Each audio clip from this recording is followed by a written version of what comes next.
Society for the Propagation of the Gospel, today also known as the what?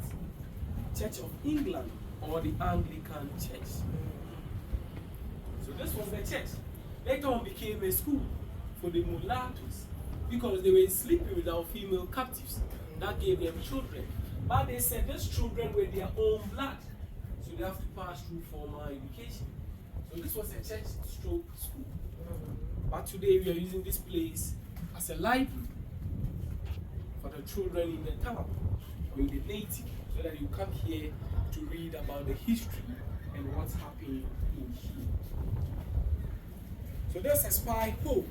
I'll talk more about this place when we get inside the male dungeon. So we are going to see the male dungeon. So let's go.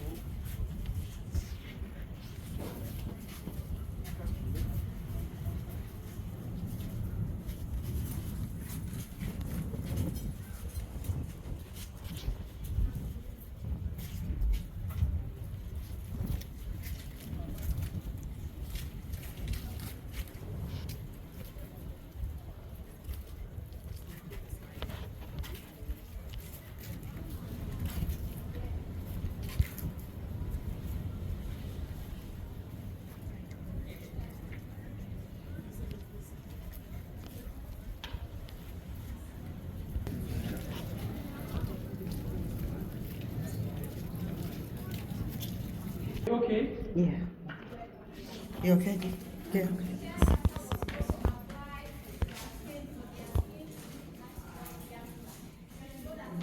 Okay, so we got here. So that's the male dungeon.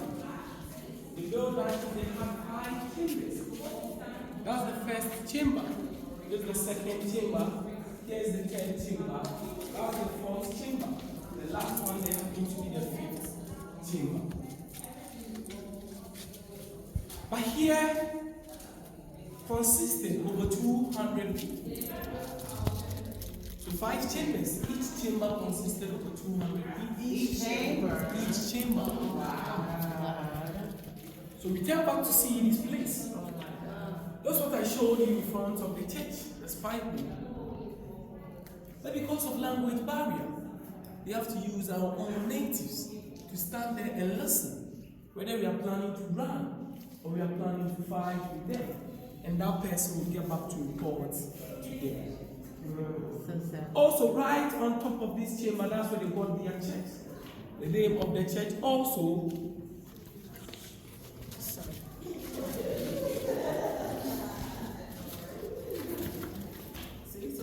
Of the church was the Society for the Propagation of the Gospel, SPG, the Anglican Church or the Church of England.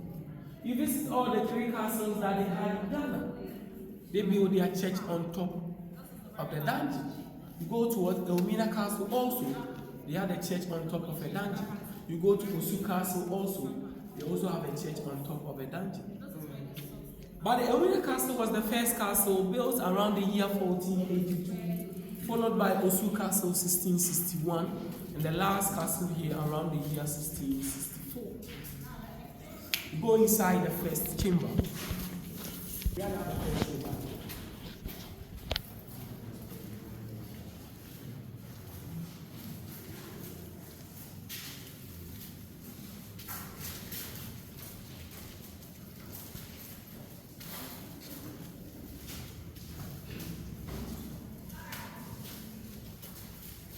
Okay, so the light one. Here too, you hold the walls for a minute. So please you hold it, then you experience the moment of silence. So please you all hold it. All light off.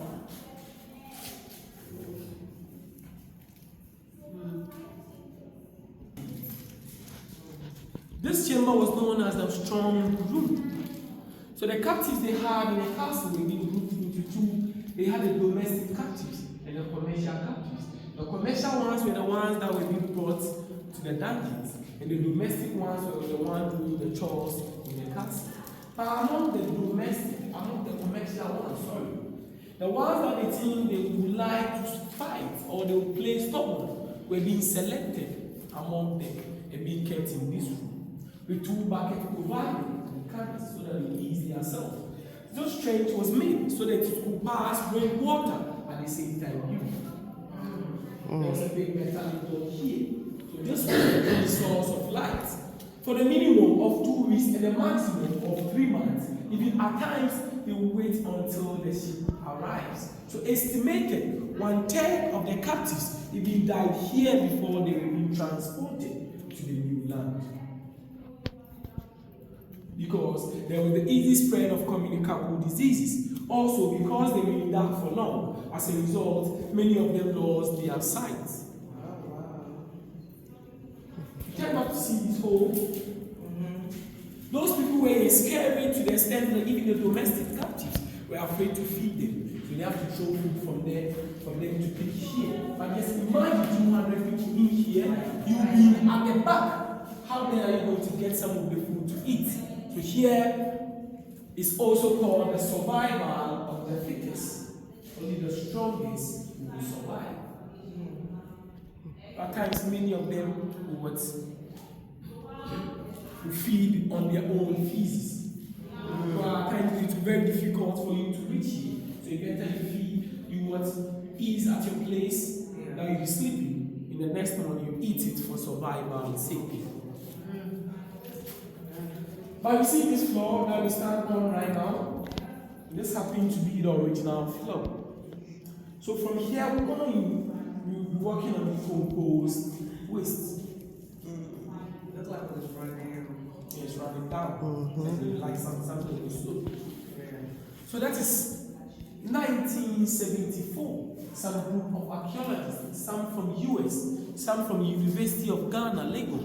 This room was being given to them to do excavation. The result of the excavation came out that here consists of different DNAs that includes decomposed waste. That involves toilets, urine, saliva, sweat, blood, food particles, teeth, chains, sand of those who were in here. So they left a small portion for evidence sake.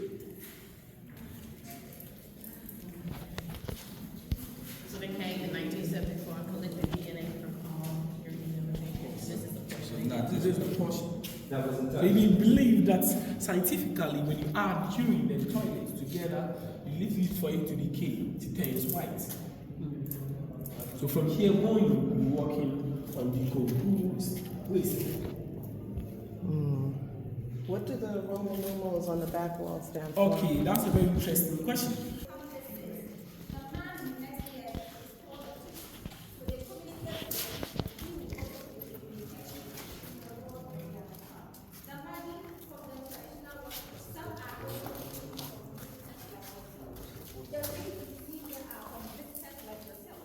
Okay, so please you space out so that we join. So please you can't join.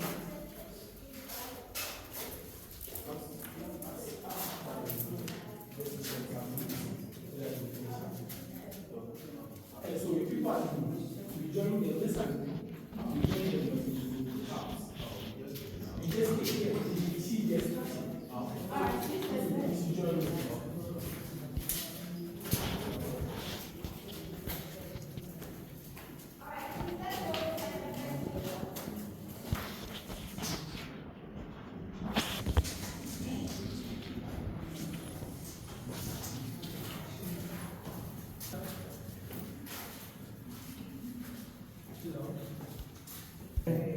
So, because this is a shrine, that's why you knock, something like entering somebody's room. You have to knock before you enter places like this. That's why I knocked 3 times before we all came inside. Please, you know what this is? Altar. Okay, so this is a church. You visit Ghana, here we have different types of religion. We have what? The Christianity, the Muslim, the Buddhism, the Hinduism, and the African traditional religion. So So that's a typical example of the African traditional religion. So this is a church for the African traditional religion. They call here shrine. So their church is a shrine. Whilst Christians, their own is a church. Muslims is a what? Mosque. So with the African traditional religion, their own is a what? It's a shrine. So, what's the big difference in here before I even start? Not the shrine, not the rites.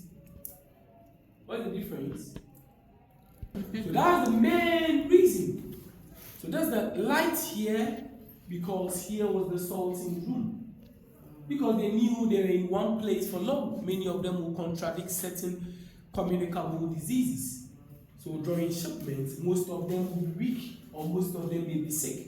Whilst we all know nobody loves to travel with a sick person. So these sick ones or these weak ones will be kept here.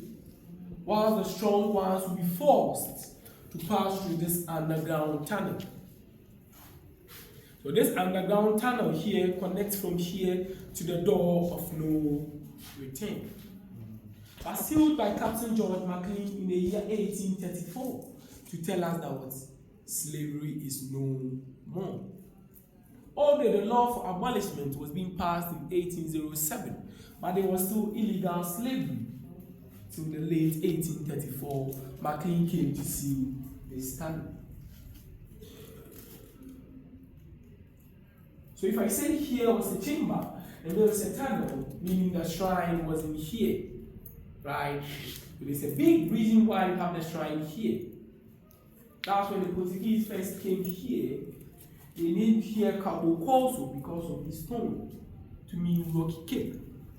The English translated it to mean Cape Coast, as we have the name Cape Coast today. But when they came, it was a big rock that the African traditional religion they were worshipping. Because they believe they can worship God through the things God created.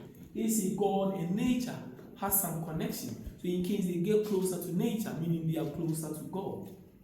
So they worship God through stones, trees, rivers, and stuff before the Portuguese first came here.